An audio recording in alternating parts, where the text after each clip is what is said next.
this week brings a new moon, and so it's very much time to make wishes, but it's also a kind of a difficult new moon. So this week's podcast is all about how to negotiate that.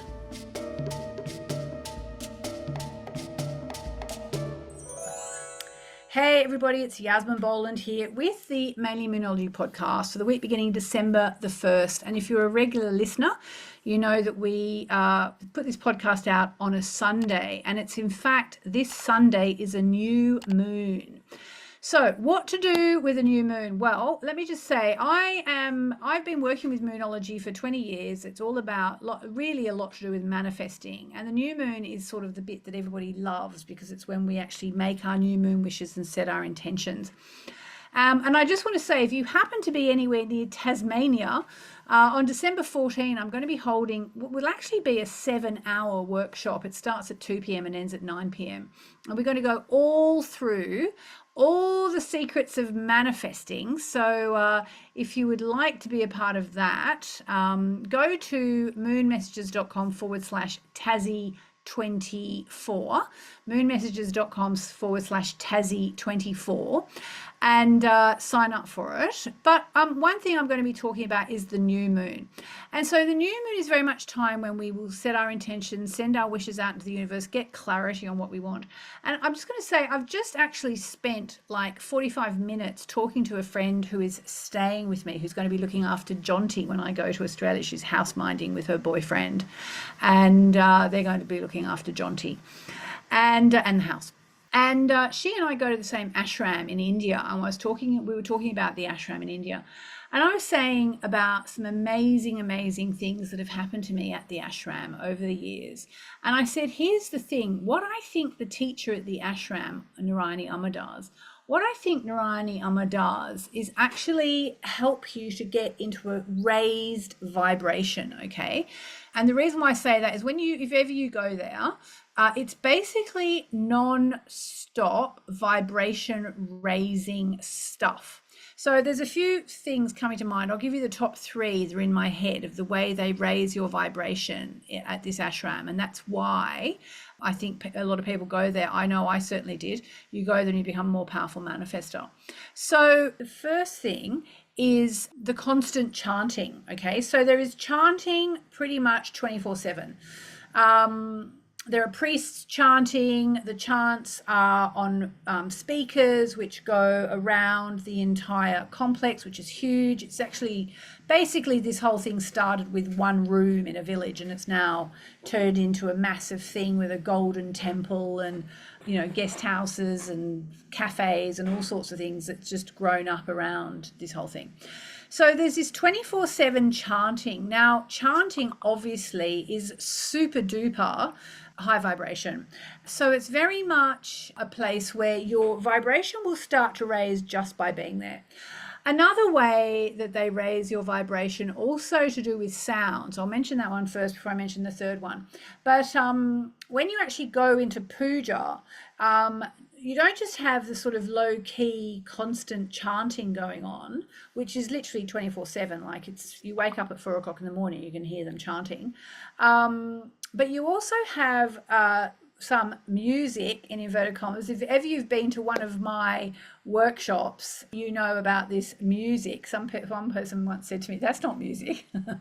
But it sounds sort of like a cross between a fire alarm and someone banging the drums and someone wildly playing I think a clarinet, something like that. It's actually an Indian instrument, but it's a bit like a clarinet. So you put those 3 sounds together. And I was just saying to my lovely friend Nicole here, I think what the teacher there, Narayani Amma, does is Amma teaches you how to raise your vibration, and because that's how you start to manifest. And the third thing I thought to mention, just as like 3 of the ways they raise your vibration at the temple, is with food. Now, I am a meat eater.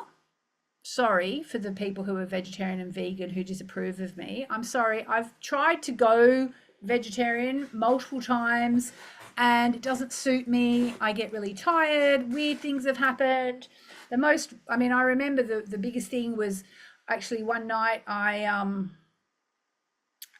long story short, I got a very big bruise on my leg from banging my leg against something.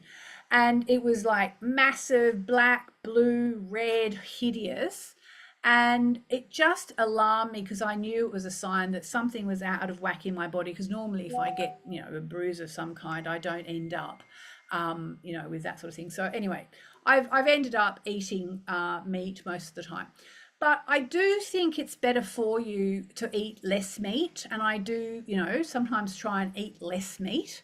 And at the ashram, all the food is actually vegan, apart from, because it's India, they do use ghee, which is clarified butter, which they use instead of oil.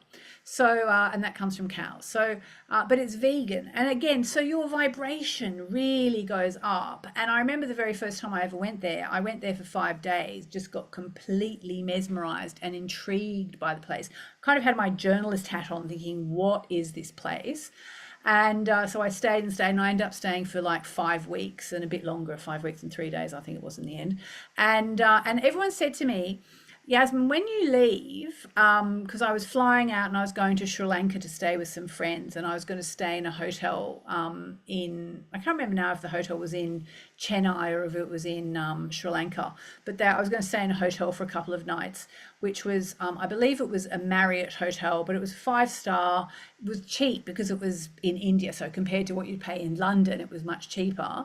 And then people said, just treat yourself, because when you leave here, you are going to crash. And I'm like, no, I'm not. Like, don't make that my reality. I'm not going to crash. And now I understand, all these years later. I was today years old when I realized basically what it is you're in this high vibrational space, especially like I was there for over 5 weeks, and then you come back into sort of 3D reality. And I went to the hotel and I got sick as a dog, and I had no intention of getting sick. I remember, I think I went to the buffet dinner on the first night and probably had some chicken or something, and maybe I even had a glass of wine, I don't remember, but I just crashed and I was sick as a dog for about 3 days. So all this to tell you that when you come to make your new moon wishes, it's very much about raising your vibration, okay? It's about raising your vibration so that you can become an energetic match for the person that you will be and the way you will feel when your wish manifests, okay?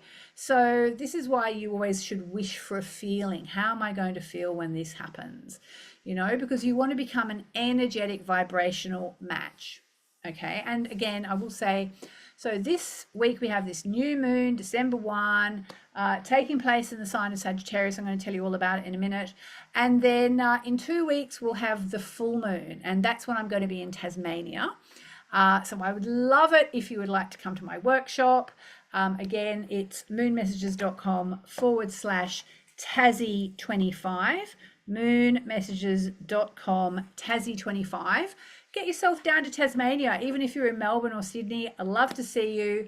And we will talk about all this, but really what's going to happen at the workshop is we're going to be at the full moon. It's going to be the night of the full moon. So we will be doing all the energetic work we'll be putting intentions out into our auric field, into the grid, so to speak, but we're also going to do the super special secret full moon work that actually, which I really did learn about in India as well. I learned about all of this in India. It really is the secret source, SOURCE, of success. Okay, so that's what we're doing now. We're entering into the new moon cycle. We're going to go through the waxing cycle, and in 2 weeks we're going to get the full moon. So let's talk about this new moon, but let's also talk about why it's a little bit challenging. Okay, it might be a little bit challenging. And by the way, I am reading from my Moonology diary 2024. The 2025 one is now on sale. It's got a very different cover to this one, much sort of lighter and brighter. This was quite dark and mysterious. Actually, this is my favorite cover ever, I think. A lot of people say that, but I do love the new one as well. So anyway, that's on sale now and selling very fast. So new moon in Sagittarius, keywords and ideas for this lunation: caution. So be cautious, blocked happiness, Don't like that, but I wrote it. What can I say? Lessons to learn, challenges. Okay, so the date and time of this new moon. So it will be in London. It will be December 1 at 6:21 a.m. In Sydney, it'll be December 1 at 5:21 p.m. In LA, it'll be November 30, so the day before, at 22:21 p.m. So if you're in New York, LA, it's a good time. 10:30 p.m. on the 30th, do your new moon wishes. And New York, December 1, 0:21 a.m. All right, so if you've read the keywords of this lunation, which I just read for you, caution, blocked happiness, lessons to learn, challenges, you'll see it's not exactly the party all night vibe that we might expect for a new moon in Sagittarius. And I must say, I have seen on Facebook people saying, you know, oh, it's the new moon Sag party, because Sag is very much the party sign, but this is a different sort of new moon in Sag. Okay. That said, there's some good news in a roundabout way. This month brings not one, but two new moons, which is interesting, except for if you're in LA, because this one's in November, on the November the 30th, but anywhere else it's on December 1. So even though the first one is a bit of a downer, there's always room for improvement as we get close to the end of the year and we get the second new moon of December. This new moon is a little on the negative side, since this month brings one of the most challenging planetary alignments of 2024 between Jupiter and Saturn on December 24. Now, if you are in my Mainly Moonology membership, go to the portal, find the Jupiter square Saturn PDF that I gave you months ago. I think it was in June or July you got it, because what's actually happening is it's a repeat of energies that came up in the middle of the year as the planets retrograde. So so on the one hand, you know, yes, it's annoying. We've got this sort of quite difficult thing happening just before Christmas, which is not nice, because, you know, there are going to be some people who, you know, maybe their Christmases are going to be a bit difficult if you celebrate Christmas, because you know, there's going to be this slightly awkward situation with Jupiter and Saturn. On the other hand, because it's a repeat, because of the retrogrades, we're getting it again. Actually, what that means is that on some level, you already know how to cope with it. So if you think about June or July and the biggest issue you had, now it's time to work on that again. And, you know, it can be a time of let's not say painful, can be a time of growth, but it can be growth that's not easy. But know that any problems now lead to improvements, okay? So any difficult things you have to navigate, they will lead to improvements. So in a month during which we might have hoped for kissing under the mistletoe and popping corks from champagne, it seems the universe wants us to proceed cautiously out of this year and into the next. That's not because anything bad is necessarily going to happen, but because there are lessons we humans need to learn.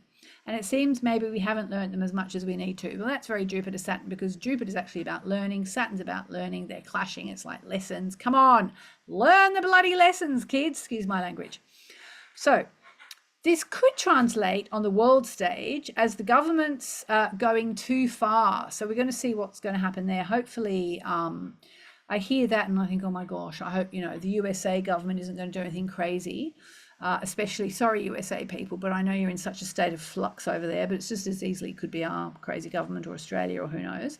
But it could also translate in our lives as feeling trapped and hampered by life, or like we've reached our limit, having lessons shoved in our face, or wishing we could move beyond our own limitations. This new moon is making a challenging angle to the planet Saturn, which is why the mood is less than party-like. The best way to tap into these energies is to think about what you've learned this year and how that's going to inform your aims and ambitions for the year ahead.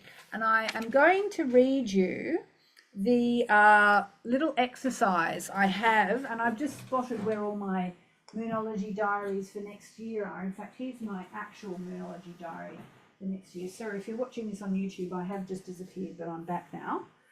Here we go. So, yes, this is my Moonology diary for next year. Which cover do you prefer? I mean, they're both beautiful in their own way, aren't they? If you can't see it, if you're listening, the one for 2024 is sort of black and gold, really deep and mysterious. The one for 2025 is so beautiful. It's got like kind of like Eve Klein blue, if you know that, with beautiful orange flowers. It's really a work of art by Ali Vermilio. Anyway, that's on sale. Grab it while you can because it will almost certainly sell out. So they always have the diary. I always give you, an exercise every new moon and full moon. So here is the exercise for this new moon. Review 2024. Despite all the challenges this new moon brings, it doesn't have to be all negative. Take a moment now to do a review of the year that's been. Use a sheet of paper or your journal and draw a line down the middle of it. On the left-hand side, write challenges, lessons, or what I didn't like about 2024. On the right-hand side, write on the bright side what I'm grateful for or what I want to remember for this year. Fill each column with your thoughts, which should bring you some much needed perspective, okay? So it really is a good time to do that. So just to summarize that, on the left, it's the challenges, and on the right, it's what I'm grateful for. Really, really, really, really, really good practice to do as we move towards the end of the year. And just, spoiler alert, we do get this. So this is the second last new moon of the year. We get the last new moon of the year, the black new moon in Capricorn, because it's the second of two new moons in a calendar month, on December 30, which is going to be brilliant for making news resolutions. Okay, so that is basically the long and the short of it for this week. I know I've digressed a bit here and there, but I wanted to draw a card. And I'm going to take a card from the Wisdom of the Oracle, which is Colette Baron-Reid, the deck, which is always on my desk somehow, even though I should be using my own cards. Really, shouldn't I? All right, so think about your question. What is your question of the week? Think about what you want to manifest, okay? Well, that's the card there for sure. All right, so think about what you want to manifest under this new moon, and maybe it's something that's a bit tricky. Okay, now why? Because it's a bit of a tricky new moon with the whole Saturn thing.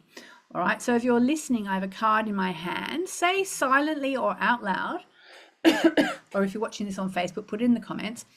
This card is for me. And the reason why I say to do that is because it actually helps you to basically commit. So you will listen to this card. I'm just going to say just super quickly, I have a strong belief that if you get an oracle card, you have to listen to it. It's not just like, listen to it if you feel like it. No, you must listen to it. And in fact, act on it. All right, so this is the card. Let me just think of my situation that I want to find out about. Okay, if you thought about your situation. All right, okay, are you ready?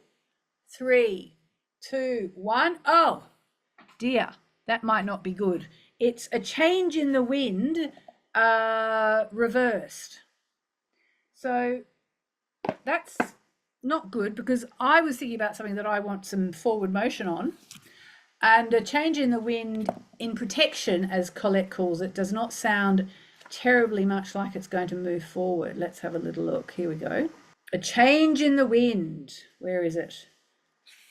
Protection message. Here we go. There are conditions brewing in your life that you have no control over. Don't fight them. Change is inevitable. It's for the best, for the higher good. Even if this storm blows away the structures you think you've built your dreams on, all will turn out as it should. You will have renewed clarity and strength to do something even better. Spirit is your ally. So there we go. That's our answer. I can't say I'm too happy with that, Colette, but never mind. C'est la vie. You take a card, you have to listen to it. I wish I had one of my cards now just to sort of back that up with. Let me just see quickly if I can see one of my decks. But I don't think I can, unfortunately. So I think I'm going to have to leave it there on a slightly down note. I feel like as well, change in the wind upside down. Surely that also has a feeling of no change. Like you might want to move this thing along, but it's not going to move along just yet. And I know Colette would encourage us to use our intuition. And, that kind of makes sense actually with the new moon. Sorry if you're watching me. My eyes are wandering around as I try and see a deck of my cards.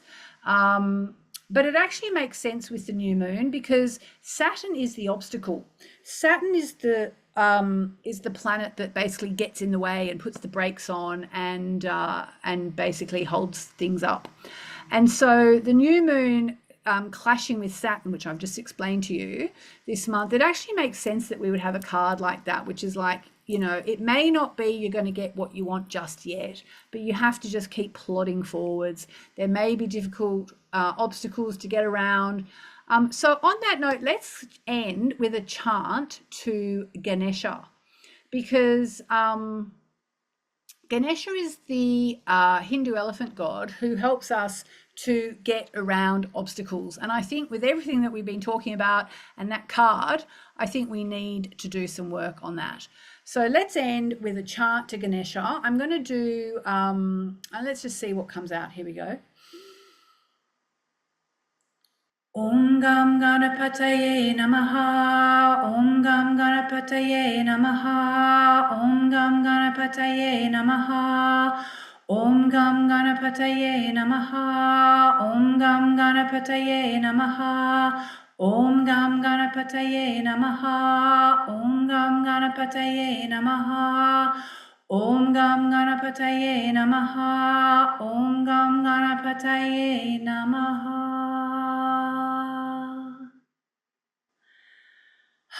That feels better. Okay, so now we've cleared some of the way. I'm sure if we did another card, it would be much easier, but let's just leave it at that. Wishing you lots of love. Have an amazing week, and I'll speak to you next week.